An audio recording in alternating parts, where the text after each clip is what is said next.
Tātad atkal, šī ir trešā svētākā vieta islāma pasaulē. Tā ir Saudi-Arābija, Meka, Medīna. Un tas ir klints kupols, Al-Aksas mošeja, kur Muhameds it kā uzkāpa debesīs.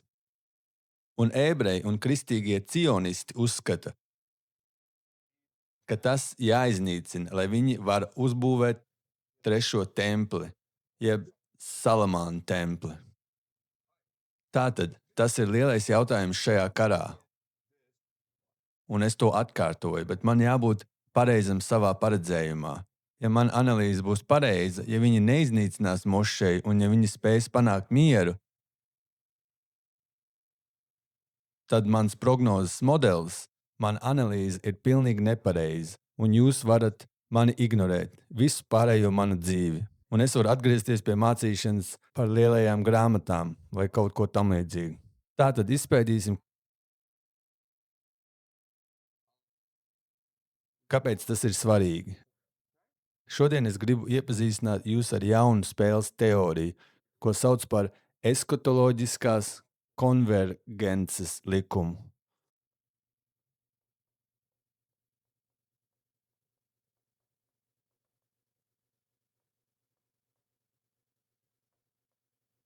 Tātad to ir ļoti grūti pierakstīt.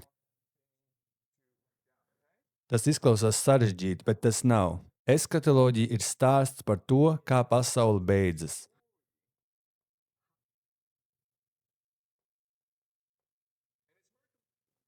Un tas ir ļoti pārliecinoši cilvēkam, jo atcerieties, mēs apspriedām to pagājušajā semestrī, kā cilvēkiem mums ir 3 jautājumi. No kurienes mēs nākam, kāpēc mēs esam šeit un kur mēs ejam. Un eskatoloģija sniedz stāstu, kas atbild uz visiem 3 jautājumiem. Kāpēc Dievs mūs radīja, kāda ir mūsu misija uz zemes un ko Dievs ir plānojis pasaules beigās. Un dažādām tradīcijām ir dažādas eskatoloģijas. Un kas ir svarīgi noskaidrot, ir tajos aspektos, kuros šīs eskatoloģijas konverģē. Konverģē nozīmē šo eskatoloģiju savienība. Un kāpēc tas ir svarīgi? Jo tas ļauj mums paredzēt, kā viņi uzvedīsies. Domājiet par stāstu kā par sabiedrības operētāju sistēmu. Un kā tādu, tas ir scenārijs, ko viņi izspēlēs. Un ja jūs spēsiet izdomāt dažādus scenārijus un redzēt, kā tie konverģē kopā, kur ir šo dažādo scenāriju savienība, tad jūs patiesi varat paredzēt, kā pasaule beidzot izvērtīsies. Tātad, izskaidrojot likumu, es ieiešu dažās teorijās, lai palīdzētu mums saprast, kāpēc tas darbojas. Pirmā lieta, ko saprast, ir kaut kas, ko sauc par spēles teorijas universālo likumu.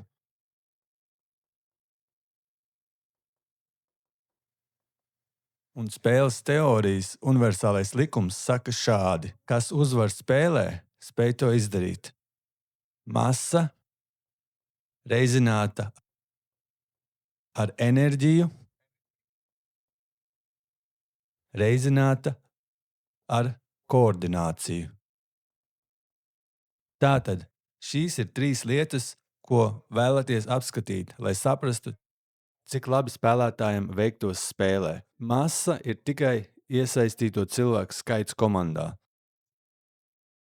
Enerģija ir tikai cik daudz uzmanības, fokusa, motivācijas ir. Domājiet par to kā par uzmanību vai motivāciju vai darbību. Jebkurš no šiem vārdiem derēs, bet būtībā, cik ļoti jūs esat ieinteresēti spēles uzvarēšanā un cik ļoti jūs esat gatavs strādāt, lai uzvarētu spēli. Un koordinācija ir sinhronitātes ideja. Un ko es ar to domāju? Ir cik labi komandas biedri strādā kopā. Un kaut kas, ko jums jānovērtē, ir tas, ka vissvarīgākā lieta karā, uzvarot spēli, patiesībā ir koordinācija. Patiesībā es teiktu, ka tā ir 4 reizes svarīgāka nekā tikai masa. Tātad jūs varat būt daudz cilvēku, bet ja viņi nestrādā labi kopā, jūs zaudējat pret citu komandu ar nedaudziem cilvēkiem, bet viņi strādā labi kopā. Un enerģija ir 2 reizes svarīgāka nekā masa. Tātad ļaujiet man dot piemēru. Pieņemsim, ka jūs spēlējat spēli viens pats. Piemēram, jūs piedalāties galda tenisa sacensībās vai šaha sacensībās. Masa un koordinācija īsti neko nenozīmē, jo jums nav komandas biedru. Un tāpēc svarīga ir enerģija. Cik ļoti jūs esat motivēts uzvarēt šo spēli, cik daudz laika jūs ieguldāt treniņos, cik daudz laika jūs ieguldāt mācīšanās un uzlabošanā, cik ļoti jūs koncentrējaties uz uzvaru. Komandas sportā masa ir konstante. Un tāpēc svarīgas ir enerģija un koordinācija, cik labi komanda strādā kopā.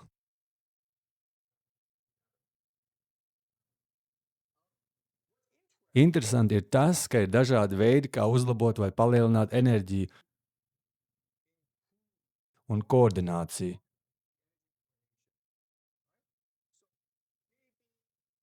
Varbūt līderis. Spēcīgs līderis padarīs cilvēkus daudz motivētākus, un tas ļaus viņiem strādāt labi kopā, jo viņiem tikai jāieklausās līderī.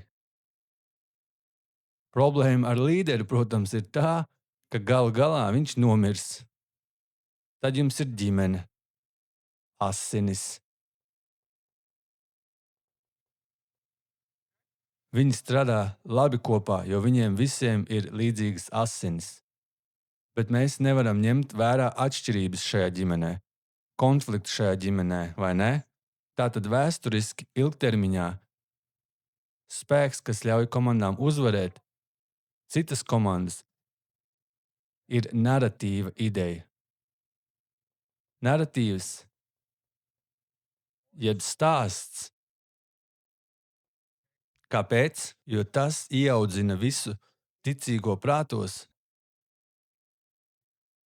narratīvam, sēriju darbību, kas viņiem jāveic, lai uzvarētu spēli. Tātad domājiet par to kā par scenāriju, un scenārijā jūs zinat, kādu lomu jūs spēlējat. Tātad jums tikai jāizspēlē tā, un tas ļauj jums visiem strādāt kopā, lai sasniegtu vēlamo iznākumu. Vai tas ir loģiski? Un narratīvā visspēcīgākā narratīva forma ir eskatoloģijas ideja. Jo eskatoloģija ir pilnīgs scenārijs. Pilnīgs scenārijs, kurā visi zina, ko viņam vai viņai jāizdara, lai sasniegtu vēlamo iznākumu. Un jo eskatoloģija arī spēj pārvarēt gan laiku, gan telpu, nozīmē, ka jūs patiesi varat pavadīt gadsimtus izspēlējot scenāriju, jo visi zina savu lomu. Un tā var pārvarēt robežas. Jūs varat iet ārpus etniskās identitātes un ģimenes. Tātad visspēcīgais mehānisms vēsturē ir eskatoloģija. Tātad, kas ir eskatoloģija?